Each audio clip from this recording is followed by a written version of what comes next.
Cristo aparecendo a ele, fazendo as seguintes perguntas: Saulo, Saulo, por que tu me persegues? Precisamos entender aqui um ponto, irmãos.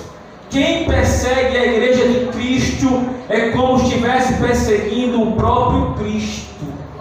E Paulo entendeu isso. Aquele que afronta a igreja de Cristo está afrontando o dono da igreja, que é Cristo. E Paulo entendeu isso, porque Paulo não estava perseguindo a igreja, ele estava perseguindo Cristo, estava perseguindo a igreja.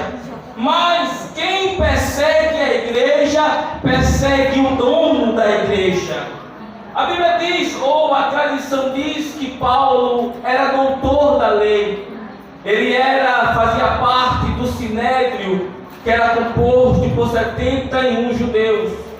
Mas eu estudando um pouco a vida de Paulo, a gente começa a entender que para participar do Sinédrio, para fazer parte do Sinedrim, era necessário 3 coisas. Primeiro, ter mais de 30 anos de idade. Segundo, ser doutor da lei. Terceiro, ser casado. Mas, irmãos, onde está a mulher de Paulo? A Bíblia não fala, não registra. Os estudiosos dizem que a mulher de Paulo morreu antes de ele se converter.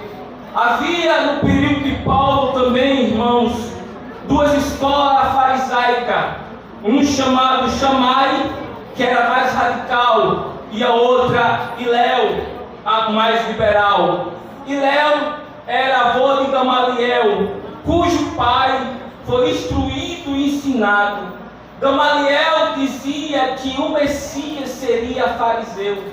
Por isso que os fariseus perseguiam Cristo, porque na mente do farisaísmo, na mente dos fariseus, o Messias seria fariseu. Mas há uma coisa muito interessante quando você vai estudar a vida de Paulo. Paulo se converte no capítulo 9, em Damasco.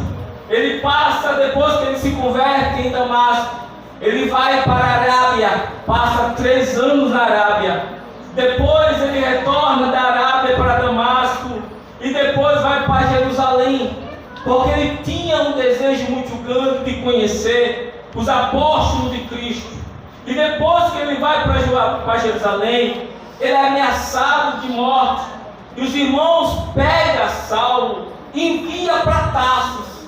Ele passa em Tarsus de 11 a 9 anos em Tarsus. Em contrapartida, o silêncio na vida de Paulo se dura-se de 13 a 14 anos. Às vezes eu fico espantado. Tem ministério de algumas pessoas que quer igual o miojo, em 3 minutos quer estar pronto. É mistério fast food, é mistério rápido. Olha, irmãos, a Bíblia diz que Moisés passou 40 anos no Egito, depois passou mais 40 anos na casa de Jetro, para depois passar mais 40 anos no deserto. Deixa eu dizer uma coisa que Edmund Boltz diz: Deus leva 20 anos para formar um pregador. Não queira apressar o processo de Deus na tua vida. Aleluia. Não tenha pressa. Espere o tempo dele. Esse tempo que você não está vendo nada, é Deus te moldando, é Deus trabalhando dentro de si, para Deus trabalhar através de si. 14 anos, irmãos. 11 anos em Tarsus, 3 anos em Arábia. Talvez alguém pergunta: meu Deus, estou 5 anos em silêncio, Deus diz que cumpre algo na minha vida e nada acontece. Fica no teu canto, crente. Fica parado, porque é o Deus que fala, é o Deus que cumpre promessas. Glória a Deus! Mas hoje em dia é assim, irmãos, parece mais crente de hoje.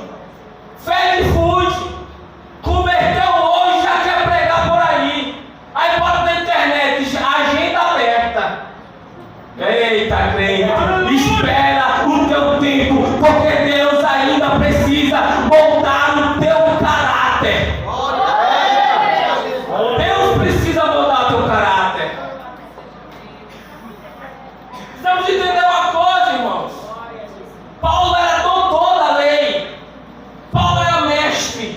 Mas ele teve que aprender tudo de novo para ser um verdadeiro cristão. Mas a Bíblia diz que no seu convertimento, em Atos capítulo 9, quando ele se converte, o Senhor tem uma visão ou fala para Ananias, o discípulo: vai à rua direita, na casa de Judas, chamado direita, e pergunta para um homem chamado Tarso de Saulo. Ele está como, irmão? Está orando. Eu acho bom as frases de Charles Spurgeon. Ele diz assim: a oração é um autógrafo do Espírito Santo sobre um coração renovado. Como eu sei que essa pessoa nasceu de novo? Como eu sei que essa pessoa é outra pessoa? Quando eu vejo ele vivendo a vida de oração. Tem uma frase de Hudson Scherner que me perturba. Ele diz assim: a igreja primitiva orava 5 horas como fosse 5 minutos. Eles oravam 5 horas como fosse 5 minutos. E a igreja atual ora 5 minutos como fosse 5 horas. Eu nunca vi um tempo tão escasso de oração como o nosso tempo.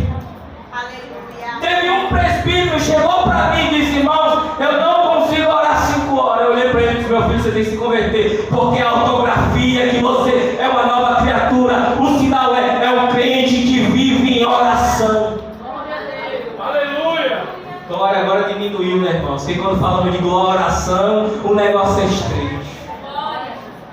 Nós gostamos muito de festa, conjoade, gostamos muito de eventos, mas pouco de consagrar, de buscar a Deus, de orar, de ler a palavra.